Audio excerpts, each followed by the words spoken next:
I never thought I'd find myself in a situation like this, but here I am trying to piece together how it all fell apart. My name's Mike, and I've been married to Lisa for nearly 10 years now. We have a son, Jake, who's 12 and obsessed with basketball. We've always been a pretty normal family, at least that's what I thought. Lisa's always been a bit of a drama queen, quick to get defensive over anything, but I chalked it up to her being a typical woman, sometimes bitchy, sometimes charming, always unpredictable. Things started to feel off a few months ago. Lisa had been acting strange, secretive, sneaking around on her phone, disappearing for hours without explanation. She'd get defensive when I asked where she'd been or who she was talking to. I thought maybe she was having an affair or just hiding something, but I didn't want to confront her head-on because I didn't have concrete proof. It was all gut feeling. Then came the tournaments. Jake's team was doing pretty well, and Lisa was always volunteering at the concession stand, cheering him on from the sidelines. One weekend, I decided to go with her to the away tournament just to support Jake and see how everything was going. I was in charge of setting up the team's equipment and making sure everything ran smoothly.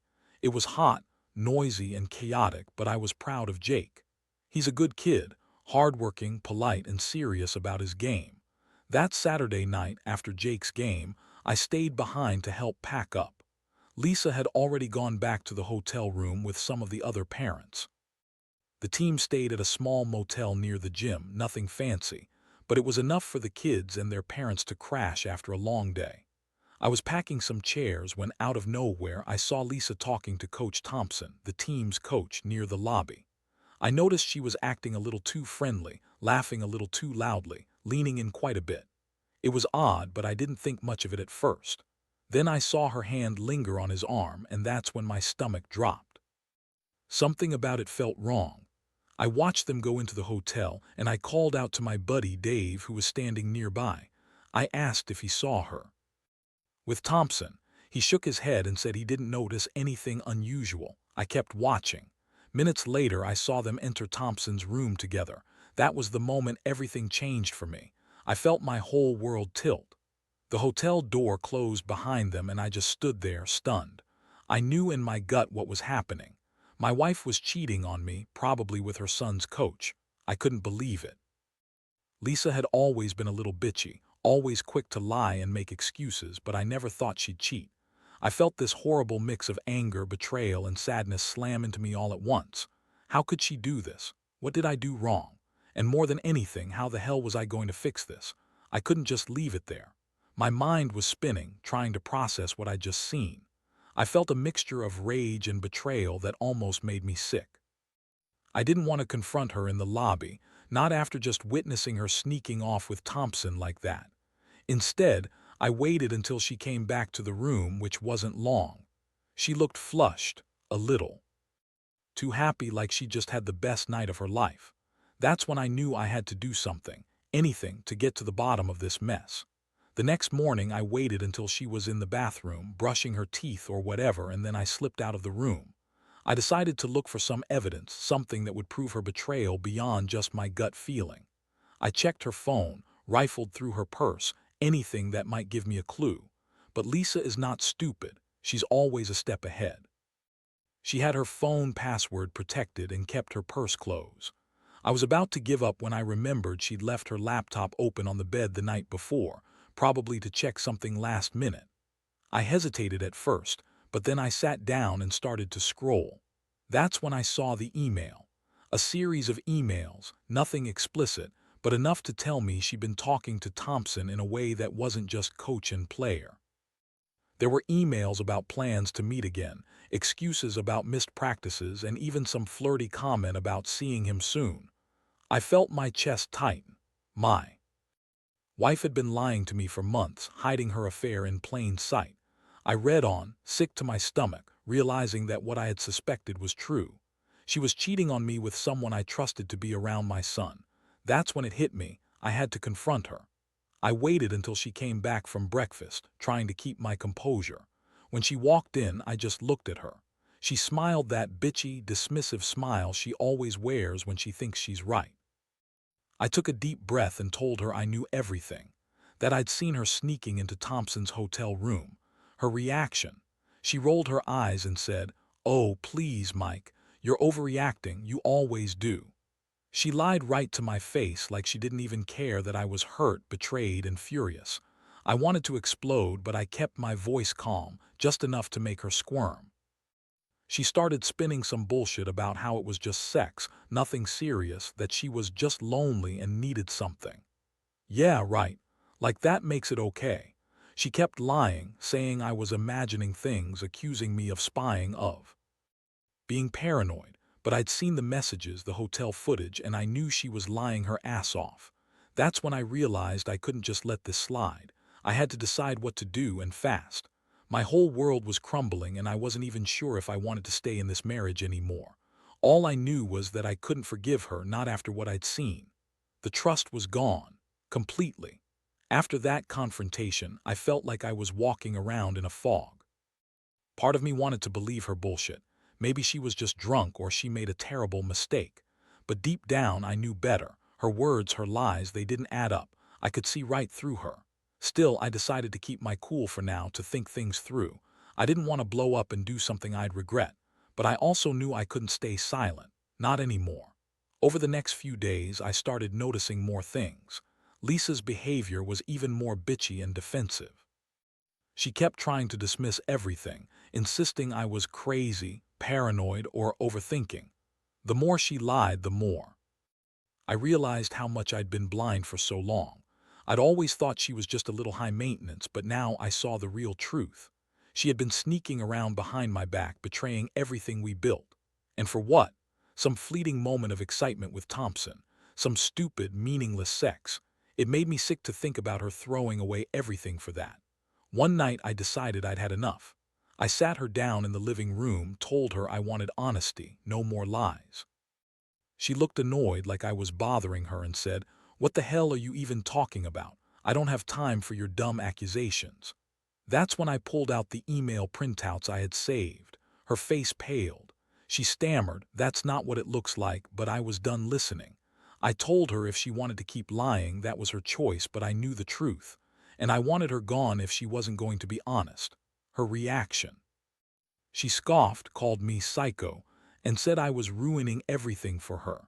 She told me I was paranoid, that I was just jealous because she was prettier and more successful. That was the moment I realized she was a master manipulator, completely devoid of remorse. I felt a surge of anger. I told her I was tired of her bullshit, that I'd been played for a fool, and I needed to think about what I was going to do next. She stormed out of the house, slamming the door behind her, leaving me sitting there, stunned and devastated. That night, I couldn't sleep.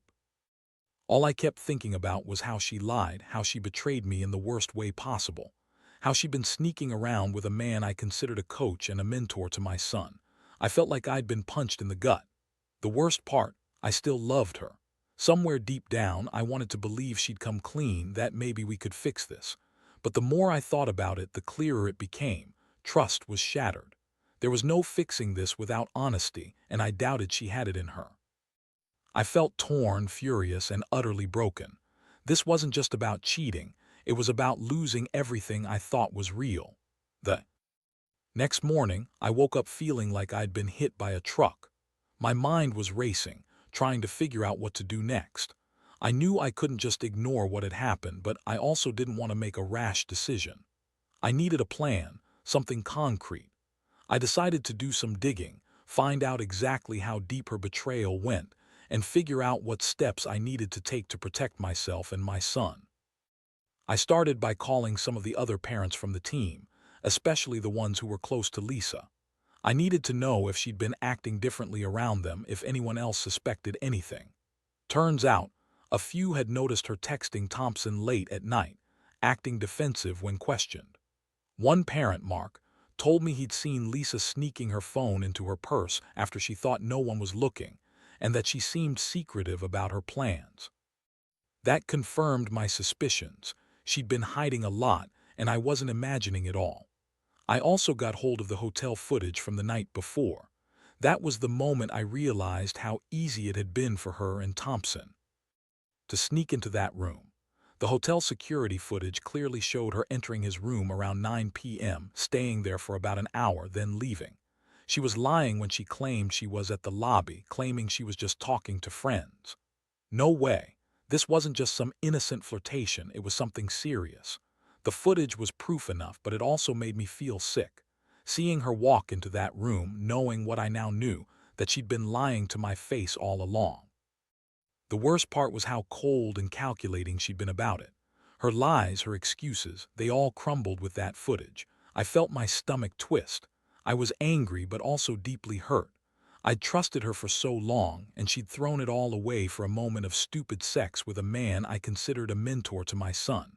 It was like my whole life had been a lie. I kept thinking about my son, Jake, and what this meant for him. I didn't want him to grow up thinking that cheating and betrayal were normal. I was supposed to protect my family, and now I felt like I'd failed. I knew I had to confront her again, but this time I was prepared. I wanted her to listen, to understand how much she damaged us. I arranged to meet her at a coffee shop nearby, far from the house where she could spin her lies. When she came in, looking annoyed, I laid everything out, everything I'd discovered. The email, the hotel footage, the witnesses. Her face was a mix of anger and defiance, like she didn't care that she'd been caught. She started her usual bullshit, saying I was overreacting, that I was paranoid, that she didn't mean anything by it, that she was just lonely and needed some attention. But I wasn't buying it anymore. That's when I told her I was done with her lies, that I deserved the truth, no matter how ugly. I told her I was willing to fight for my family, but only if she was willing to be honest. She scoffed and said I was being dramatic, that I didn't understand her, that she was a queen and could do whatever she wanted. I realized then that she had no intention of changing, no remorse, no respect. Just a selfish, manipulative woman who thought she could get away with anything. I felt all the anger I'd been holding back boil over. I told her if she wanted to keep this up, she could go. I didn't want her in my house, in my life anymore. That was the breaking point. She got up, called me a jealous psycho, and stormed out, slamming the door behind her, leaving me sitting there feeling numb and furious at the same time. That day, everything shifted. I knew I couldn't keep pretending I didn't see what was right in front of me. I also knew I had to protect my son from the fallout. I hadn't decided what to do next, but I was clear about one thing. This wasn't going to stay a secret forever. The betrayal was too deep, and I needed to figure out how to move forward for myself and for Jake. The trust was gone, but I still had my dignity, and that's what I was holding onto now. After that confrontation, I felt like I was holding my breath. I knew I couldn't keep pretending everything was okay, but I also didn't want to rush into any decisions I'd regret.